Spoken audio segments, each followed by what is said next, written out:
నమస్కారం కృష్ణారావు గారు. ఐఆర్ టాక్స్కి పునఃస్వాగతం. అంతర్జాతీయ విషయాలు మనం చర్చించినప్పుడు ఈ మధ్య ఈ న్యూస్ దాని మీదను ఇజ్రాయెల్ వైమానిక దాడులు సిరియాలోని అధ్యక్ష భవనం సమీపంలోనూ రక్షణ మంత్రిత్వ శాఖ భవనంపైన ఇజ్రాయెల్ దాడులు చేసిందని మనకి తెలుస్తోంది. దీనికి ఏమన్నారంటే డ్రూస్ మైనారిటీ రక్షణ గురించి అని చెప్పి దక్షిణ సిరియాలో డ్రూజ్ మైనారిటీలపై జరుగుతున్న దాడుల్ని రక్షించేందుకు ఈ దాడులను చేపట్టామని చెప్పి ఇజ్రాయెల్ పేర్కొంది. మరి సిరియాలో కొత్త ప్రభుత్వం ఏర్పడిన తర్వాత ఈ దాడులు చాలా ఎక్కువగా అయ్యాయి. ఇది ఒక రాజకీయ సంకేతంగా భావించున్నారు. అలాగే ఇక్కడ నెతన్యాహు కూడా ఏం చెప్పాడు, డ్రూజ్పై మైనారిటీ దాడులను అరికట్టేందుకే మేము ఈ చర్యలు తీసుకుంటున్నామని చెప్పి ఆయన ప్రకటించారు. మరి సిరియా క్యాబినెట్లో కొత్త క్యాబినెట్లో 23 మంది సభ్యుల్లో ఒక డ్రూజులు మాత్రమే సభ్యుడిగా ఉన్నారు. అంటే అక్కడ డిస్క్రిమినేషన్ అనేది తెలుస్తోంది. అట్లాగే వీళ్ళు ప్రభుత్వం అనుకూలంగా ఉండే దళాలు కూడా ఏం చేస్తున్నాయి, ఈ డ్రూజెస్ మీద వాళ్ళు దాడులు బాగా జరుగుతున్నాయి. మరి దాడులు డమాస్కస్లోని కీలక భవనాలను లక్ష్యంగా చేసుకున్నాయి. మరి సైనిక వ్యూహానికి సంకేతమా అనేటువంటి ప్రశ్న కూడా వస్తోంది. మరి ఈ పరిణామాల మధ్యలో అంటే ఈ శాంతి మైనారిటీ హక్కులపై భారతదేశం మీద ఏ విధంగా ప్రభావం చూపిస్తుంది, మరి ఈ చర్య కరెక్ట్ అవునా కాదా అనే దాని మీద వివరణ కావాలి. మొత్తం ఈ మధ్యప్రాచ్య ప్రాంతాన్ని మిడిల్ ఈస్ట్ అంతా ఒక పెద్ద ఎన్వలప్ లాగా ఇస్లాం కవర్ చేసేసింది. అంతటా ఇస్లాం అయిపోయింది. అక్కడి నుంచి సరే టర్కీ, ఇటు ఇరాను, ఇటు మన ఇండియన్ సబ్ కాంటినెంట్ దాకా.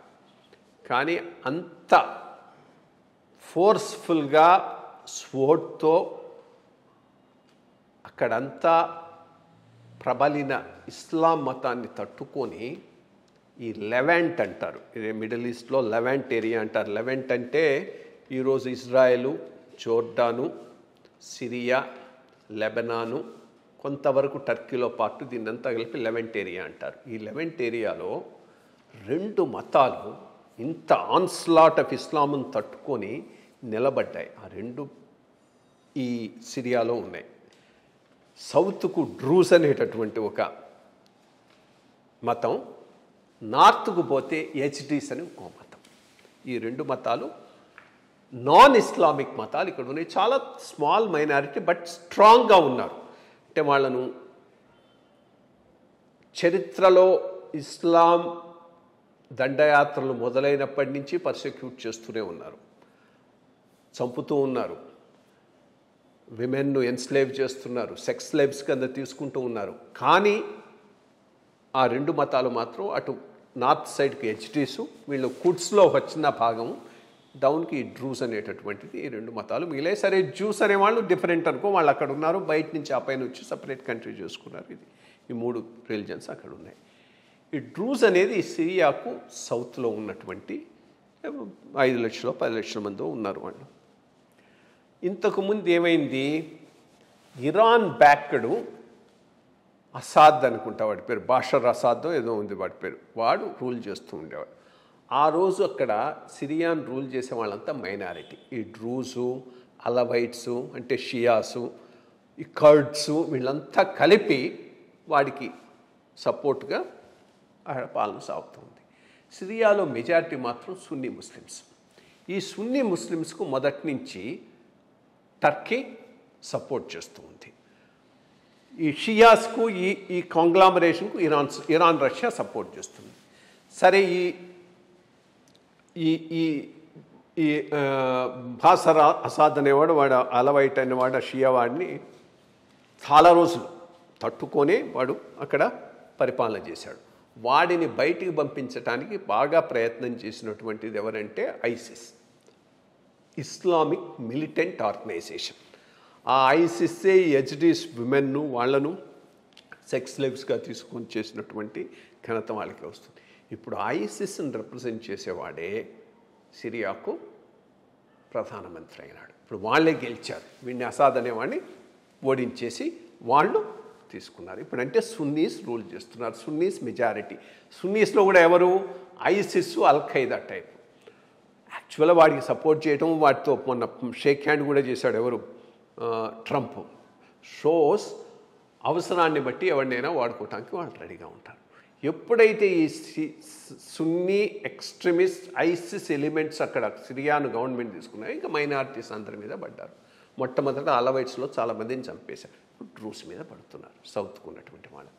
డ్రూస్ అనేవాళ్ళు సిరియాలోనే కాదు, సిరియాలో ఉన్నారు, ఇజ్రాయెల్లో ఉన్నారు, లెబనాన్లో ఉన్నారు. ఆ ఏరియా అట్లా వాళ్లకు అండగా వచ్చి ఇజ్రాయెల్ బాంబింగ్ చేస్తుంది. మంచి పని చేసింది యాక్చువల్. లేకపోతే వాళ్ళని ఎలిమినేట్ అంతా కలిపి 4 లక్షలు 10 లక్షలు అంతకు మించి లేరు వాళ్ళు.